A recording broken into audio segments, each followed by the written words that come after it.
अखण्डमण्डलाकारं व्याप्तं येन चराचरं तत्पदं दर्शितं येन तस्मै श्रीगुरवे नमः।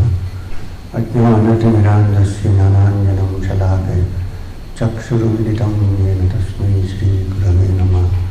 गुरुर्ब्रह्मा गुरुर्विष्णु गुरुर्देवो महेश्वरः गुरुर्साक्षात् परब्रह्म तस्मै श्रीगुरवे नमः। लोका समस्ता सुखिनो भवन्तु। Om Sai Ram. So, first of all, I thank the lady who played the flute and the young man with the tabla and Mr. Nagaraj. What were you playing? Govardhanagiri. Okay, great. Wonderful. Govardhanagiri Dhari. Okay. So, it was wonderful. When I came in, it's lovely to hear strains of beautiful music coming from. So today, I hadn't thought about it, but since we are here,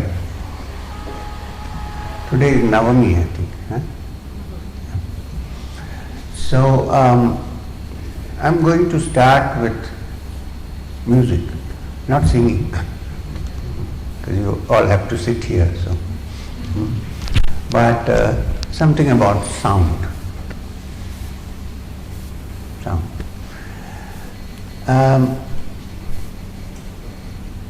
When music is played, do you need a language to understand? No, you don't need a language. She was playing the flute. There were no lyrics.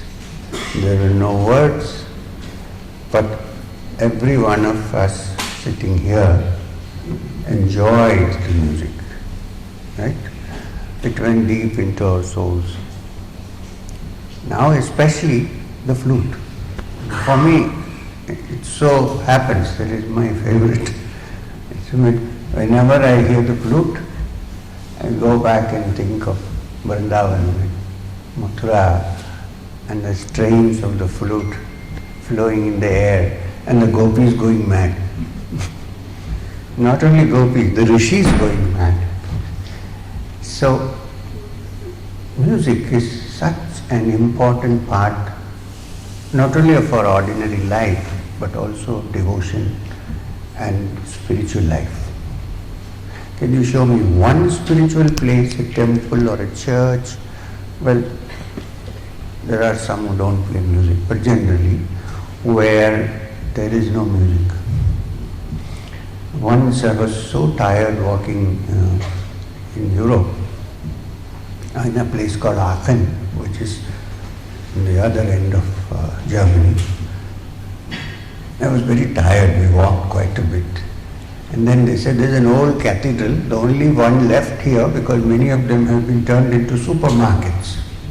Nobody goes to church. So I went into one of those old cathedrals, and it was so beautiful. I didn't realize what it was. There was the old organ playing. There are no words. You know those old wind-operated huge organs.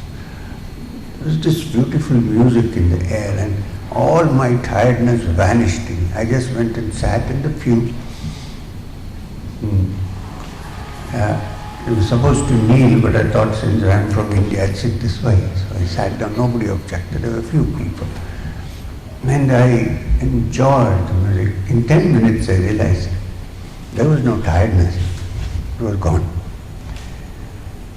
So, if you go back to the root of music, at least in our country, where I come from India, here when you say our country, people have different passports.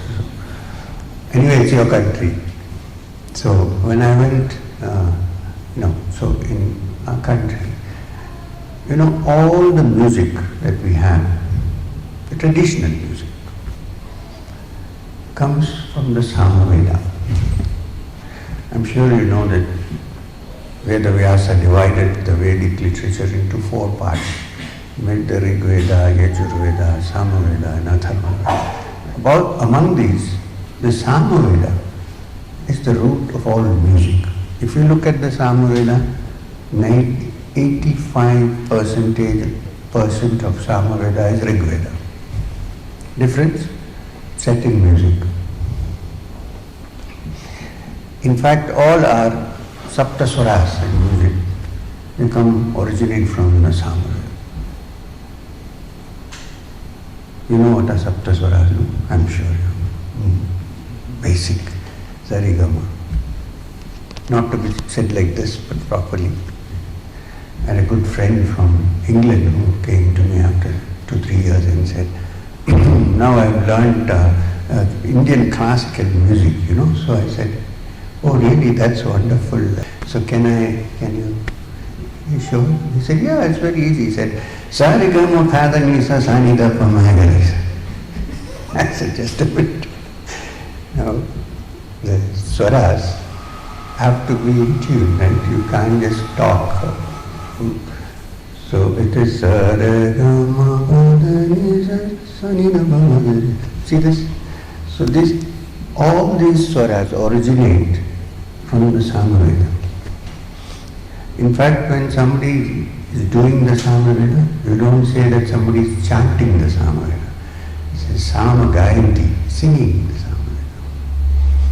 And the Samaveda, from which all our music originates, is so important that in the Bhagavad Gita, that I don't have to explain, in the Bhagavad Gita, when Krishna talks about his mahimas, and says, among the immovables I am the Himalaya. Achala means immovable. Among the immovables I am the Himachala. Among the mountains I am the Meru. Among the Munis I am Kapila, the great Muni, and so on. When he comes to the Vedas, you note carefully, he doesn't say among the Vedas I am the Rigveda. We would expect that. He says among the Vedas I am the Samaveda. Why? Because of the intimate link between the heart, the soul, the mind and music. Gita, what is Gita? Can Gita be prose? Gita means a song. So even literally translated, Bhagavad Gita means song of the Lord. Right? So, we'll come to that slowly, I'll go very slowly. Now the thing about sound of music. The most important sound in our ancient text is called the pranava, that which gives life, which is, you know what the pranava is. Om, you always say Om. Before anything you say Om Shri Gurubhyo Namaha, Om Namo Narayana, Om Namah Shivaya. So let's come to Om later. At the moment, what I was going to say is, let's look at it from another angle. Have you ever thought about thought? Have you ever thought about thought and see if you can think without a language?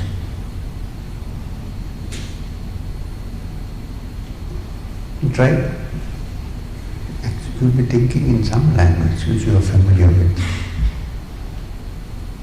You might think, ये ठीक बोल रहा है, or you might think ये तो गलत बोल रहा है, or you might think, what's this guy talking about? There is a language in thinking. The whole of our thought is constructed in the language which is deepest in our subconscious mind. It is constructed by sound, by language. And language conveys a meaning. Sometimes we have to ask the question, is there a thought without a language? Then we have broken all barriers. Although we like to think that language is so important, even in the army, people who come from a particular language state usually form groups. No one if I hear somebody talking Malayalam, I get a little excited. I mean, this is part of language. I know that it doesn't mean anything, but it's there.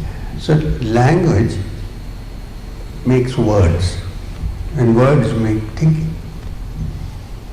So we are in that process. Now that which is beyond words, which we call the Supreme Being, God, whichever, I don't know what words to use, cannot be caught in any language. There can't be a God who speaks only Marathi or Gujarati. Can there be? For the whole of the world, not even India. There is no language out there, cannot be. If I speak in any language, if it's a supreme, all-pervading being, should be able to understand what I'm saying. Otherwise it's a Indian God or an Australian God, this kind. So there you go. So we are saying that there is something thought without a language. You cannot conceive of it except through music. Because for music, you don't need a language. You don't need words. Of course, when you sing bhajans, you have words. It kind of, even if the sound of what you speak or the things that you say are boring, if there is good music in the kirtan bhajan, you enjoy the music. I know people who don't know the language in which the bhajan is being sung, but whose eyes are closed. Why? Music. So, we are saying that the nearest thing that the human being knows, which is beyond language, is music. And is that which creates great spiritual emotions in us. It raises the soul from the gross and material world to higher things. And as you listen to music, when you let your mind go into it, you are actually ascending to different levels of existence. The sound of music, not the movie. So, suppose Beethoven is being played. You don't need any language. You don't need to know German to enjoy the Beethoven symphony. Just playing the flute, do you need any language? Are you from the north or the south of India? Sri Lanka. Southern end. But cutting across barriers of language and state, we are all enjoying it. There are people here who are Australians, I'm sure. But the music, they enjoy it. And what happens? For some time, your mind is cut away from all distraction outside. When the music is properly played, especially classical music, because it has been set to a certain tone in music, which is set in such a way that our mind can be taken away from distractions and set in a tone or a particular wavelength which will take us deeper and deeper into ourselves and help the soul to ascend to higher levels of existence. I may be prejudiced highly about the flute, but even other music like veena, even just the strains of the tampura with no song, or any one of these. It's very easily noticeable. If you take up the guitar and play a very fast tune, you won't feel like sitting, you want to jump up. You play something quiet, you want to sit down. Music has a direct connection with us. And therefore it's called Shabda or Swara. And according to the Sankhya, it is the first thing that happens when Prakriti begins to produce forms. First there is the sound, the Shabda. In fact, sound is also called Vak. Vak is not just word. Sound is also Vacha, Vak. So there is a New Testament, according to John, which begins, in the beginning was the Word, and the Word was with God, and the Word was God. Your words, there are no words, there is no human being to speak Audium is vak, sound. Now if you think this is only there, you go back 2000 years ago. This is fairly recent. In the beginning was the word. Go back 2000 years ago, Rig Veda. Prajapati vaidam agreyasi tasya vak divityasi vakvai parabrahma. Says in the beginning was the Prajapati, the seed of all creation. Then tasya vak divityasi, that Prajapati was not different from the sound, from word. Vakvai parabrahma, that supreme sound is also the supreme being. What I am trying to say is there is an intimate link between devotion, the movement of the soul towards higher things, and music, sound. And of these sounds, I know that some people recently have been teaching, don't have to edit, it's okay. Been teaching yoga to the Marxists in Kerala. They don't believe me. So I said, chant Om. They don't want to chant it because it's something to do with religion. I said, listen, it's just a sound. Don't give any denomination to Om. Om is a basic sound and it's the beginning of creation. The end of will come to that later. So you forget where it comes from. Just hear the sound and chant Om. Finally they have adopted it and made it just what does it matter? So something is better than nothing. So Pranava. Now one more aspect of sound. We believe, meaning I think people who are a little crazy, like we believe that if pure sound has to come in its divine aspect, the instrument has to be hollow. How is the flute? Can anybody play the flute in a solid piece of wood? Bamboo. Why? Because bamboo is hollow. Which means the reason why we don't hear the Gita, Bhagavad Gita, the song of the Lord, is because our flutes are filled with a lot of muck. The main part of the muck being our ego and our selfishness, utter selfishness. Everybody is selfish, but there is something called utter selfishness. When this fills the hollow, then there is no place for the wind to blow the music. So if you really need to understand the Bhagavad Gita, the song of the Lord, you need to clear up the muck inside, the stuff that is inside. Basic one being, I know everything. You have to start with I don't know.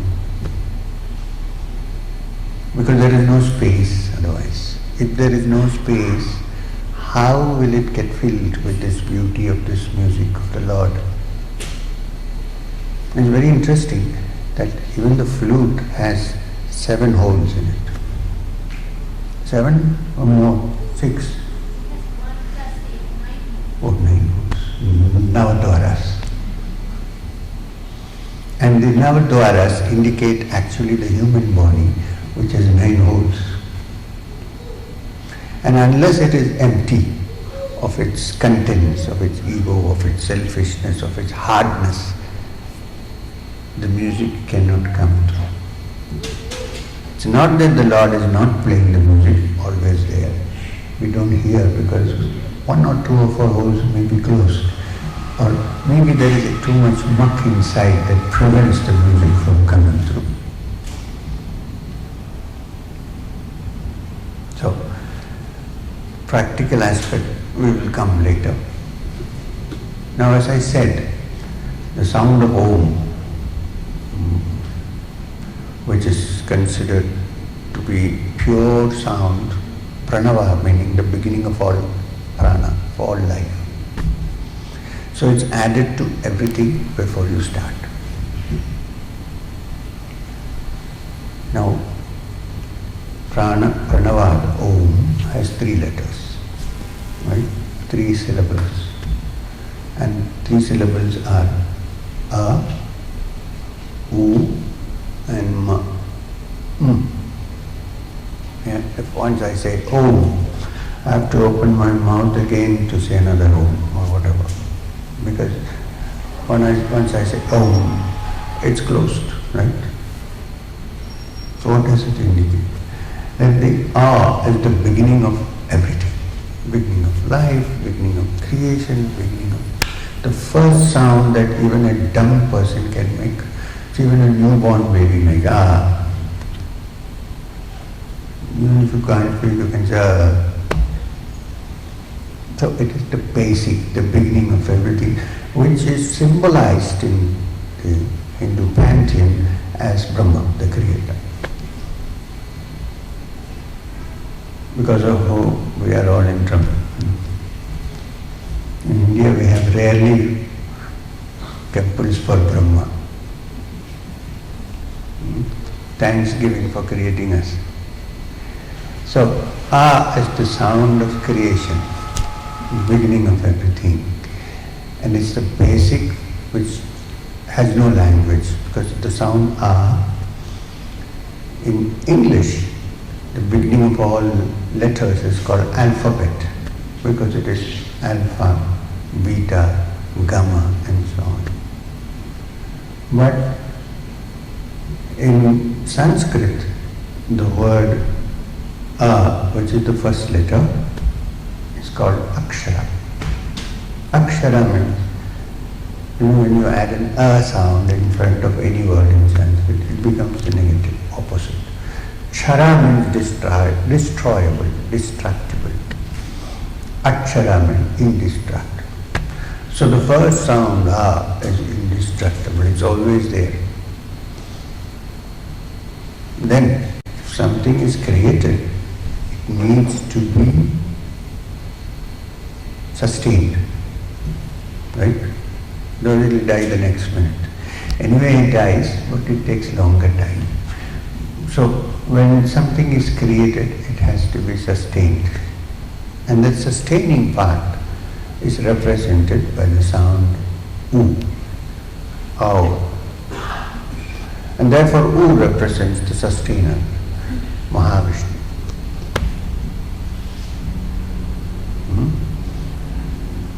Then, Om, finished. The last sound, means everything is over for the time being. If you need anything new, you have to open your mouth again. The same with creation. Not only physical creation, but also your mind, thought creation. Start, sustain, and then it ends, and a new one comes. So this movement of nature, of creation, preservation, and destruction, and of the sound of A, which begins the whole action, and ends with Ma, which is Maheshwara, the destroyer, is represented by the primordial pranava sound Om, and all other sounds are connected. Every other sound. Now, for instance, and the sound has a very close relationship with your thought waves. There are sounds which can agitate you, but beautiful music can calm you down and make your mind ascend to higher levels. Therefore, when in the Vedas, they wrote down the mantras, especially in the Samaveda, they made sure that in each word and each syllable has a certain mark on it, up or down or top, by which you know how to chant it. It's not simply chanted. If somebody wants to chant, for instance, the Shanti part from the, let's say, Taittiriya Upanishad. Don't get confused, don't have to. You simply don't say, oh, Shanno Mitra Samvaruna.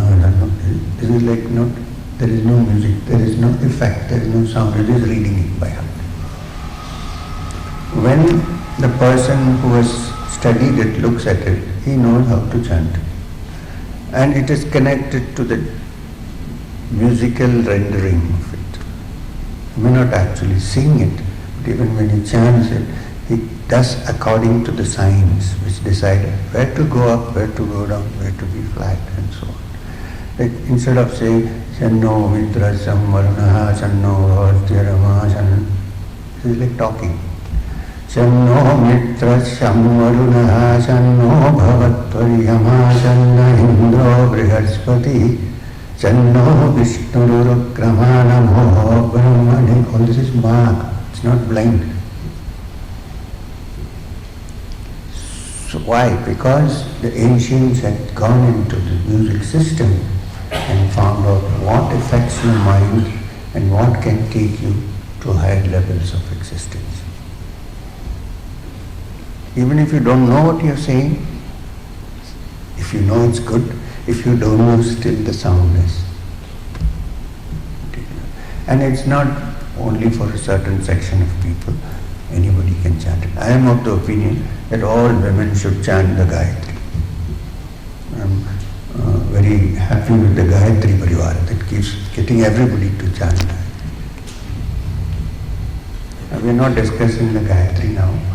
I wanted to discuss the sound. Then I told you that unless there is space, the song of the Lord cannot be heard. There has to be space.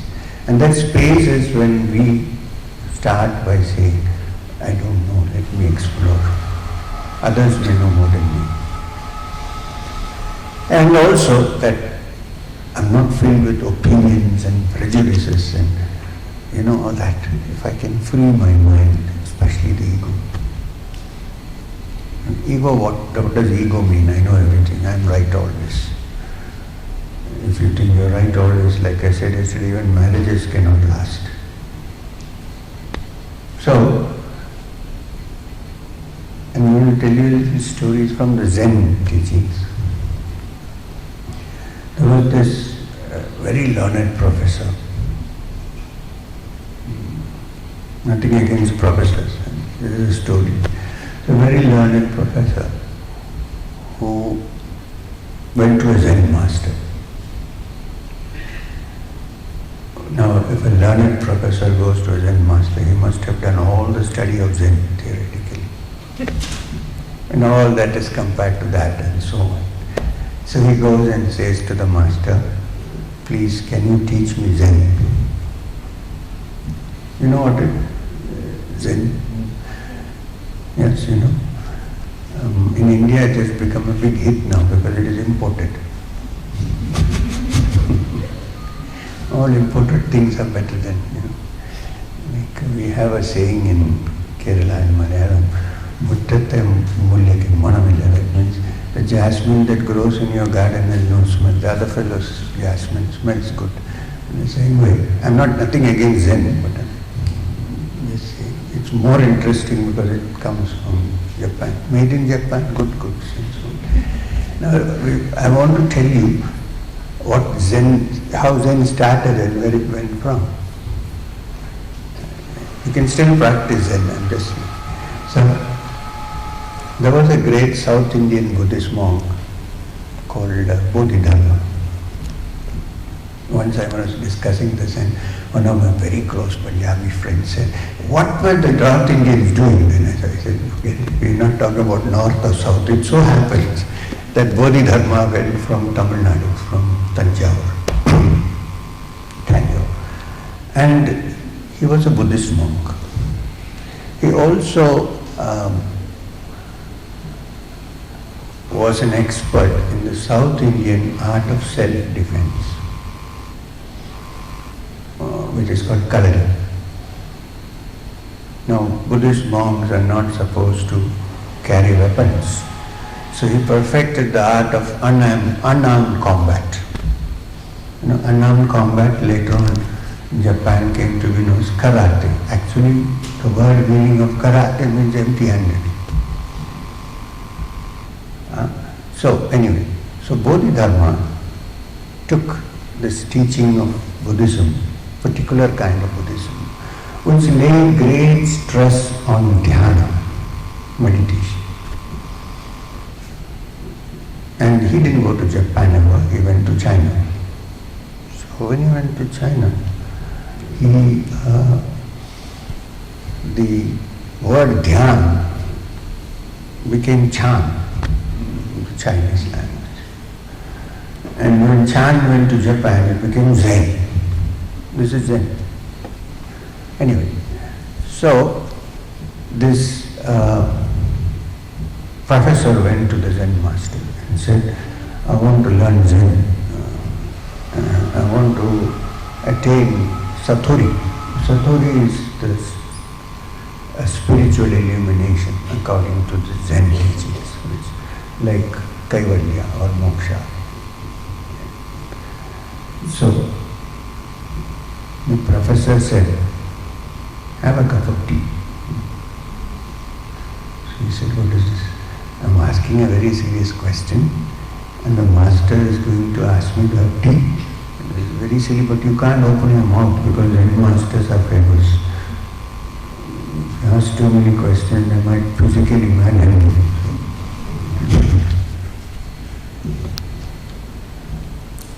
Out of love and affection, not out of hatred. You know the story of Shirdi Sai Baba. There are many stories. I'm very interested. Apparently, since we are here, it's okay. I can digress and move off a little from it. It's connected finally. Apparently, some people decided that the Chavdi where he used to sit, not Chavdi, the Barkamai where he used to sit, the footpath, the pavement was not plastered and broken, so they decided that we will go and plaster it and make it okay. But they did one big mistake, they didn't ask him. So some people gathered together, seva, voluntary seva, got cement and stone, the thing they use, whatever. And then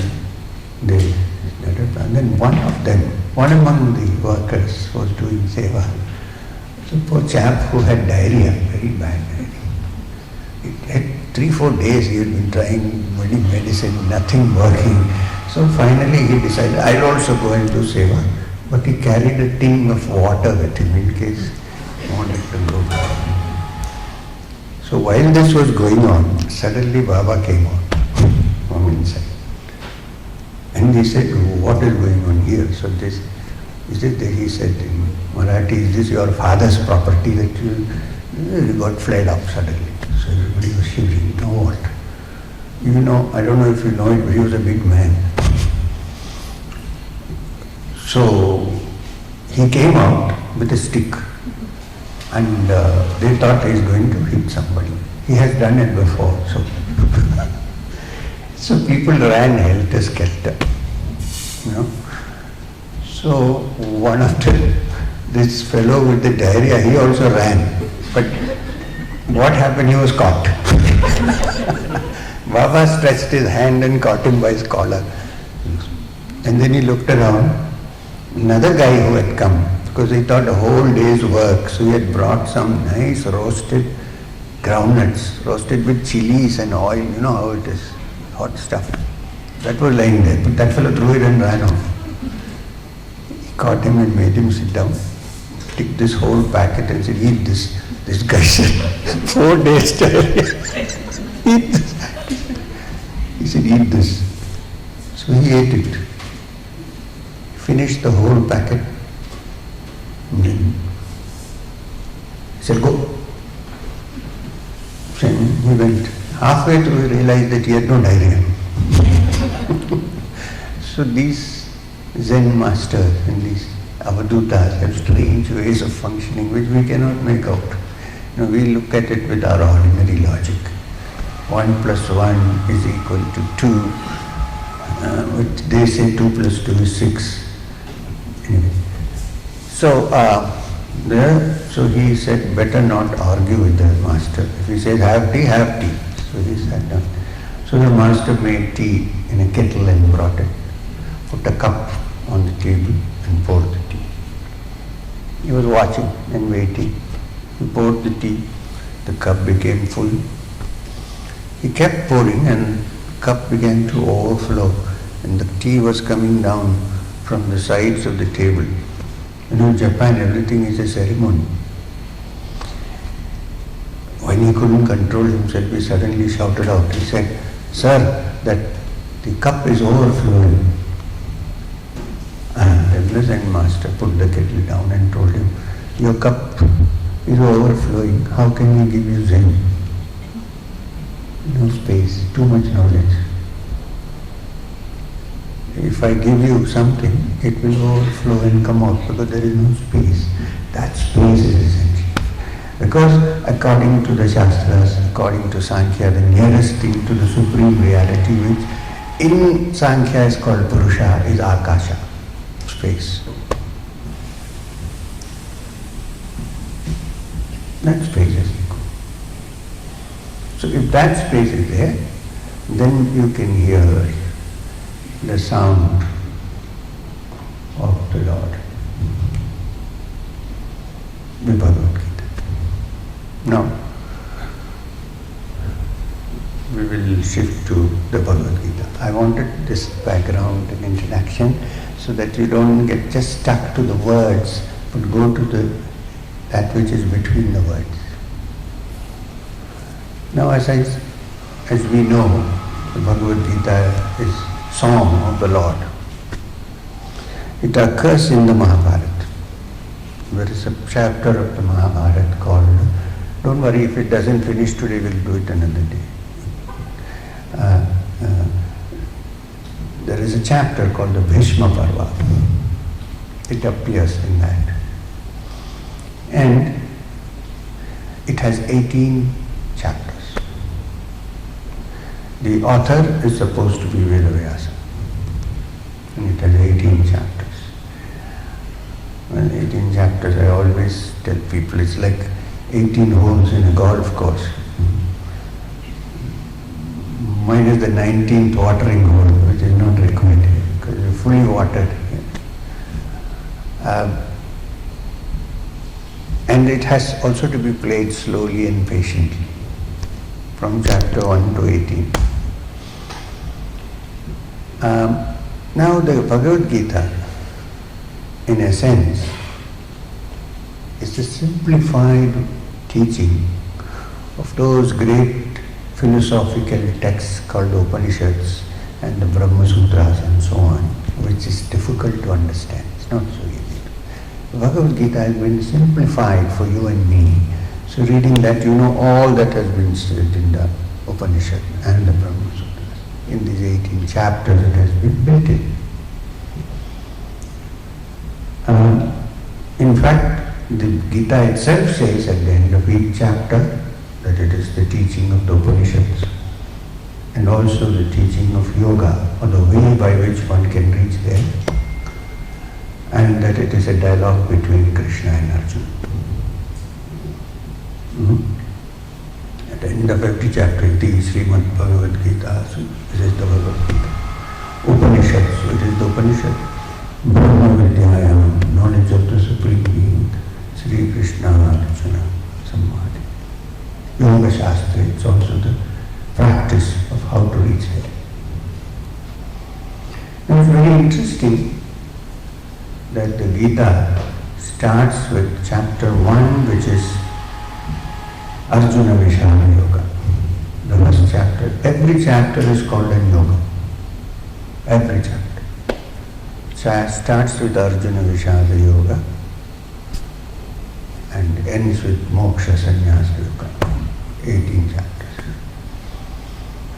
Now it's very interesting that here is a text.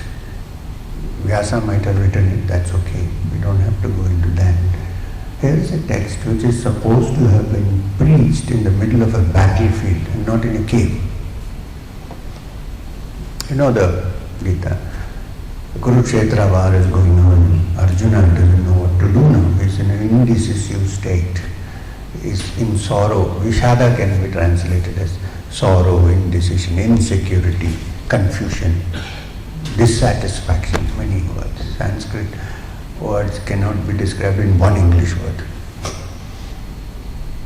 So Arjuna is in that position, and the whole of the Gita is Krishna trying to sort out his dissatisfaction, trying to sort out his confusion, trying to get him out of the sorrow in which he is plunged. So therefore, all the great teachers have said that the Gita is meant for everyone, you and me, because Kurukshetra is over, but every day we face the battle of life. Life is a battle, whether you like it or not. Well, you can smoothen it down with a little entertainment and music and so on, but fact is it is a battle, physical as well as mental. So, it's meant for everybody, because we are all Arjunas in this case, all of us. So it starts with that, and in fact, the problem is we begin to think of serious things, of God and divine and so on, only when we are a little bit in trouble. And there is the great Granth of the Sikhs, the Granth Sahib, Guru Granth Sahib, which has a great collection of teachings of various saints.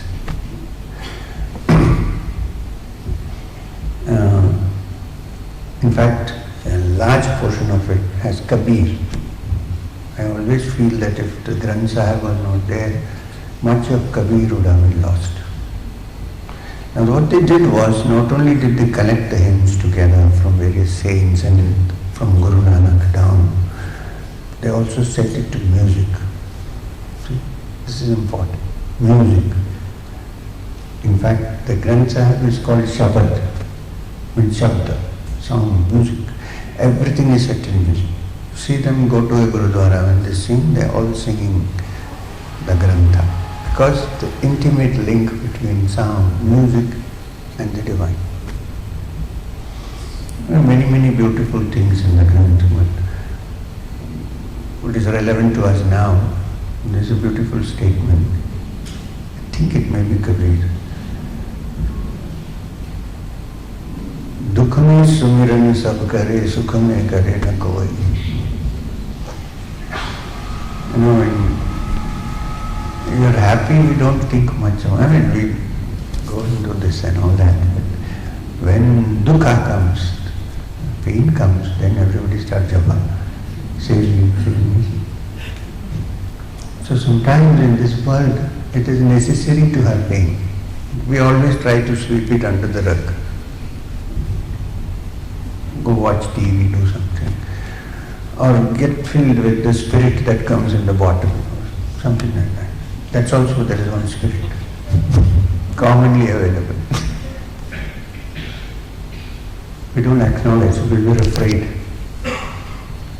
So, we are then in the position of Arjuna, who is in pain, who is in sorrow. It's for all of us. And the Gita then slowly takes you step by step, one by one, to Sankhya, Karma, Dhyana, Bhakti, and so on and so on. Finally, Moksha, Sannyas, Yoga, which is how it should be. Therefore, the Gita is meant for not renunciants who have run away from this world, but for people who are still here, like us. People who have to remain here and do this battle and know how to handle it and move forward, so that ultimately they can become free. And that freedom is what Baba always used to say when I give you what you ask, so that with the hope that at some point you will ask me what I really want to give you. And what do you really want to give you? how to be free and reach the state where one is one with the Supreme, as he goes. And the potential is in every individual. Nobody is out of it. No caste, no creed, no sex, no race. Because if there is a spark of the divine in every human heart, it has to be known. It can't be just me or you. So the Gita takes you slowly, but the starting point, of course, is pain and sorrow, from where it moves forward. And ultimately, Arjuna understands at the end, okay, I got it. In the middle, he argues a lot. He says, no, it can't be. For instance, there's a chapter called Dhyana Yoga in the Gita itself. If you really want to know what is meditation, Dhyana, that's a beautiful chapter, 6th chapter. In that, when Krishna says, your mind should be made like a flame where there is no breeze, steady flame and so on, Arjuna says, just a minute. He doesn't use the word just a minute. He says 1 minute. Hello. He says, you say that the mind has to be steady, like it's easier to control the wind than control the mind. What are you talking about? How can I do it? So, and then he continues the instruction. So it's beautiful. It's a dialogue, samvad between the two.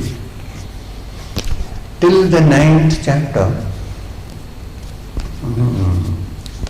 it's almost a dialogue between equals. Arjuna and Krishna, great friends, almost same age group, related to each other, and so on. And he's also helping him drive his chariot. He's holding the steering wheel of the Kluger and going. And Arjuna is sitting. So,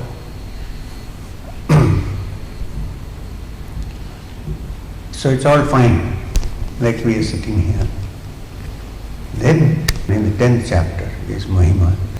Suddenly, Krishna changes his record. Till now he was saying, oh hello Arjuna, and so on. Then he says, among the immovables, I am the Himalayas. Arjuna is wondering what has happened to this man. Till now we were talking terms, good terms, friends. Now suddenly he says, I am the Meru, and I am the Rishi Kapila, and I am Samveda. What has happened? That's the time when Arjuna gets one kind of a shock, which he realizes that things may not be as I imagine, maybe something more to this. His so-called strictly logical, rational structure begins to be shaken, because the guy, suddenly if I tell you I am Meru, okay, he's just sitting. And it's not just empty talk, but because in the 11th chapter, 11th chapter is called Vishwaroopa Darshana. After saying all this, suddenly Krishna does something to himself. And Arjuna sees that this man who was sitting and driving my chariot is suddenly turned into something extraordinary. All gods are entering and going, the worlds are entering him, and he is not. It's just flashes of light and the whole thing. And then his so-called ordinary logic is completely broken. His idea that I know everything is shattered. His idea that I know this guy, that's also shattered. Everything is gone, and now, like the Zen master said, there is space. Cup is empty. Till then it was filled with various things. Now the cup is empty. That's when the 12th chapter starts, which is called Bhakti Yoga. So because people ask, why couldn't Vyasa write Bhakti Yoga in the beginning, first chapter? Because you need to go through various factors before you realize what it is. Before that, if you say it won't enter Arjuna's head, we always say, Bhakti Yoga, that's for ignorant villagers. What about us? Oh, we are Vedantis. Oh, great. Arjuna's Vedanta is all broken to pieces. He is empty, he doesn't know what to do, he's become vacuous. And then comes the teaching of Bhakti Yoga. Why I am saying, why I came there is because anywhere I go, if I take up the Gita, I like to first take up the Bhakti Yoga chapter, 12th chapter. And it does many things to different people. So then comes the 12th chapter. So to understand Bhakti Yoga, 12th chapter, one has to first break down all these things. Especially the I know business. And then it starts. Now, in Bhakti Yoga, one of the few chapters which begins with Arjuna Ovacha. Arjuna said. Most of the chapters are Sri Bhagavan Ovacha. So said Bhagavan Krishna. In some chapters it is Arjuna said, and this one is Arjuna said. So it is for us, all of us. In this we are all Arjunas in some way. Now the question that Arjuna asks is very simple. He says, some say that one should worship God or the Supreme Being as the formless, absolute, unmanifested, non-describable, and so on and so forth, the Parabrahma. Some say this is the better way of worshipping. Some say you can worship God as you are standing before me, with form and name and so on. According to you, because I am ready to accept what you say now because I have seen what you are. According to you, who is greater of the two? Among the yogis who worship the Supreme as the Absolute Formless, and those who worship you with form and so on, among them, who would you consider to be the superior, better? But in this chapter, the word Bhakta and Yogi are interchangeable. Some places it is Yogi, some places... In fact, Krishna says, yeah, Bhakta Same Priya, that Bhakta is dear to me. So you tell me which is better. I will accept it, because now I know something. And it's very interesting that Krishna says to Arjuna, listen, yeah, Supreme Being as the formless, Supreme Brahman, all that is fine, great rishis have worshipped them, they are also great yogis, no question. However, we human beings are form and name oriented. You know, all our lives are based on name and form. Suppose I see her Rupa first and I don't know her name. I look at her form and say, oh, this is Deepa's mother.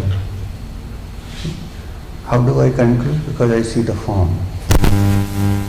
Or I know somebody's name and I say, oh, this name, oh, this is this person. Immediately the form comes to mind. Deepa went out and came in thinking what I was talking about. So, we are a form and name oriented beings. If you say no, let me ask you, when you wake up in the morning, what do you do first? You go to the bathroom. Look at the mirror. That's why they have fixed mirrors, so when you brush your teeth, how many teeth are still left? How many wrinkles have come? What's happened to my hair? We are so form oriented and attached to our own forms. And you can never forget the day when somebody in a crowd called you by the wrong name. What? He doesn't know my name. We are so attached to name and form. And for such beings to suddenly go to that formless Supreme is very difficult. Krishna says it's possible, rishis have done it, but it's not so easy. So go slowly. Before you jump into the ocean and learn to swim, go to little pools, put on a life belt.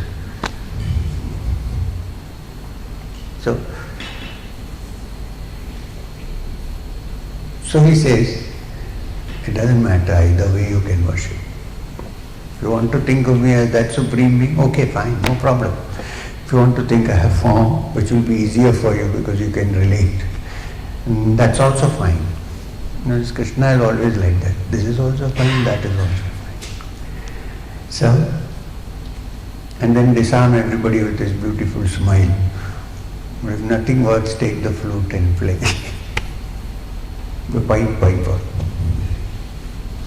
So, after saying this, he said, while you're free to decide how you want to worship or how you want to conceive of the Supreme Being, I consider those to be great yogis or great bhaktas, not based on the mode of worship, but on the qualities and attributes that they have.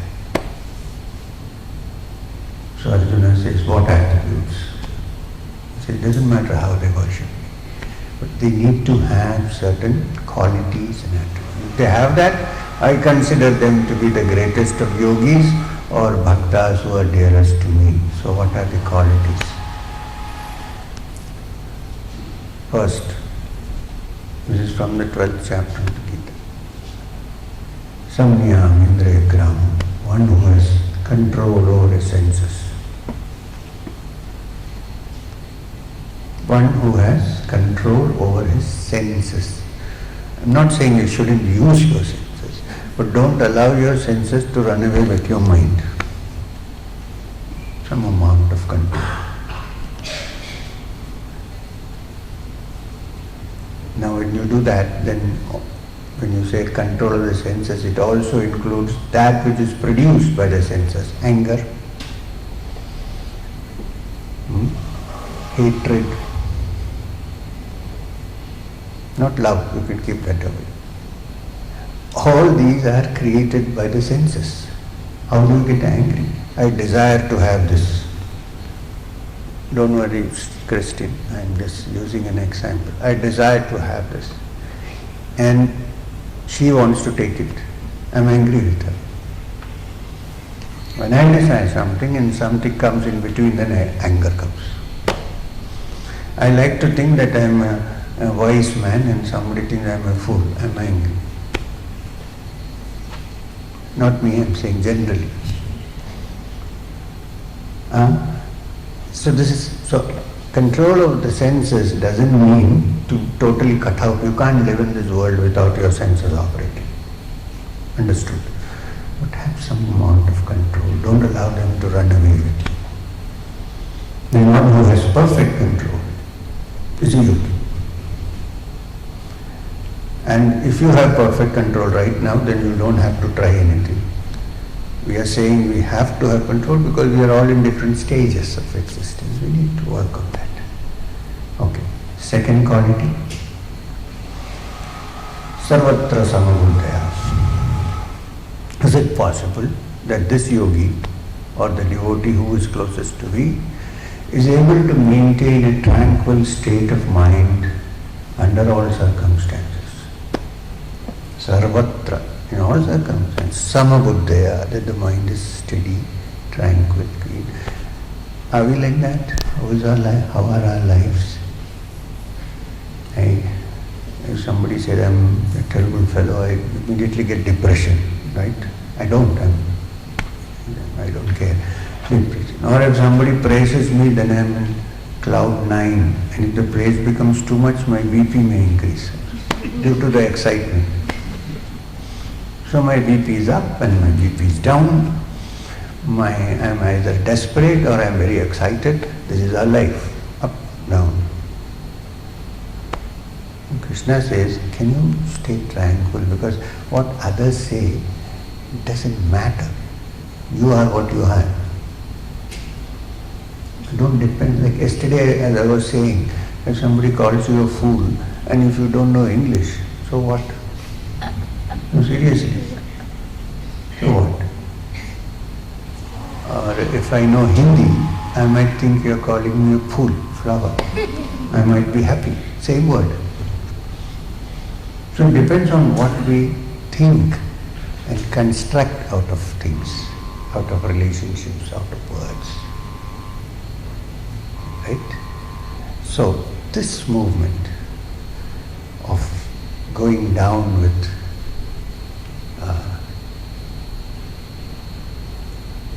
abuse and floating high with praise, these have to be avoided. Because in fact, it's sometimes nice to be criticized, sometimes nice that people point out your faults. In fact, it's better than praise. How many of you know Hindi? There used to be an old Lata Mangeshkar song which said, "Meethi meethi baaton se bachna zara." Sometimes criticism and pointing out faults, not you don't have to, somebody does it to you, is better than even praise. Because in praise we are lulled into this illusion that I am all right. There it moves you and wakes you up and says, "Oh, really am I?" When I was a young man with my master, with my Ishwarnath Babaji, he told me, when you sit down to meditate, first send the prayer of love to all. Should be no hatred. I said, okay, I thought it was very easy. I sat down, sending a prayer of love to everyone. Unfortunately, there was one man who troubled me endlessly when I was a child. So the moment I sent prayers to all, I couldn't send prayers to him. And this man's face came in front of me. What am I to do? Disturbed. I tried 2-3 days, I told Babaji it's not working. Why? He's saying this guy is coming. And I can't send love to him. It's not possible. You have no idea how much he is troubling. Okay, Babaji. Har roz aata hai? He said, does he come every day? I said, no Babaji, sometimes he's there, sometimes he's not there. Okay. He said, I'm going to teach you something. Even when he's not coming, please invoke him. I said, wow, this is are you trying to tell me to meditate or shut up? What are you saying? Because I can't do that. He said, no, sit down to meditate. Whether he is coming or not, invoke his presence. Think that he is standing before you. 2-3 days I just couldn't, but I managed. Because I thought whatever Babaji was saying was gospel truth. And then he said, visualize that you are offering flowers at his feet. I said, this it ends. I can't go beyond this. I can have him, but no offering flowers. He said, better do it. So I said, okay. You have no idea how he was. As kind as possible, but as hard as required sometimes. So I said, theek hai. Very often I argued and ended up with theek hai. Not theek hai, actually I used to say aagya. Whatever you say. So anyway, so I started doing that. Closed my eyes, offering flowers. Then I thought, why am I offering flowers which I don't like? So I brought good flowers. After a while, actually 6-7 days, the man failed to appear. No more, gone. Because that thing was gone, that hatred was gone. So, sarvatra samabuddhaya, under all circumstances can we meet. Gita says, tulya ninda stutir mauni. For the mauni, for the yogi, praise and blame are equal. Sitoshna sukha dukkheshu, dukkha and sukha. You cannot escape from dukkha. If it comes, please welcome. Give it a cup of tea and say bye. Sukha also please treat the same way, because round the corner there may be dukkha standing. Come sit down, have a cup of tea, go. Move. So, second quality. And the third quality is so important and so simple, but we generally find it difficult to practice, and that is Sarva Bhuta Hidayata. Not my words, Gita. Krishna says the third and most important quality of a person whom I consider to be my closest Bhakta, Yaha Bhakta Same Priya, or the greatest of Mahayogis, is one who is Sarva Bhuta Hite Rata, which means who has the welfare of all living beings in his heart.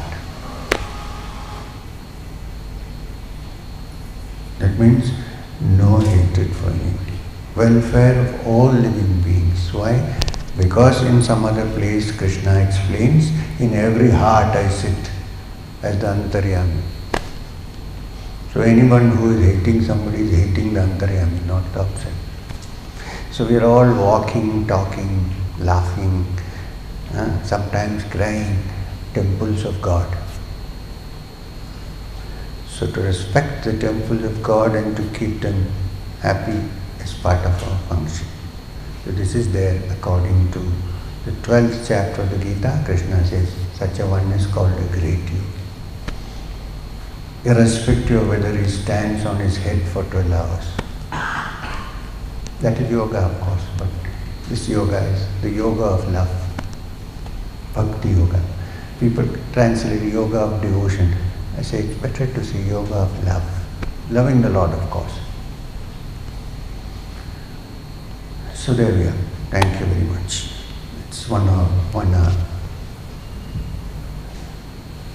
Thank you for listening with attention.